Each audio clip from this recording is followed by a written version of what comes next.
అన్ని విజువల్స్ చూశారు మీరు. పెద్ది ఎన్నో కథలు వింటూ ఉంటాం ఆర్టిస్ట్గా.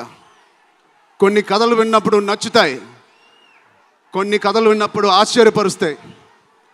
బట్ పెద్ది అనే కథ మాత్రం విన్నప్పుడు ఎక్కడో గుండెలో నా హృదయానికి చాలా దగ్గరగా హద్దుకుని ఉన్న ఒక కథ. ఇలాంటి కథ మా నాన్నగారు చెప్పినట్టు 10 సంవత్సరాలకు ఒకసారి వస్తుందేమో ఇలాంటి కథ. అలాంటి కథ నాకు వచ్చినందుకు ఫస్ట్లీ నా సుకుమార్ గారికి, బుచ్చిబాబు గురువు గారికి నేను మనస్ఫూర్తిగా థ్యాంక్స్ చెప్పుకుంటున్నాను.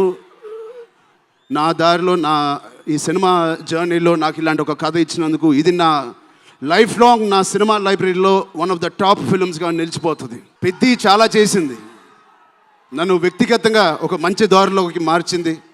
ఒక యాక్టర్గా నాకు చాలా సాటిస్ఫాక్షన్ ఇచ్చింది. Love you.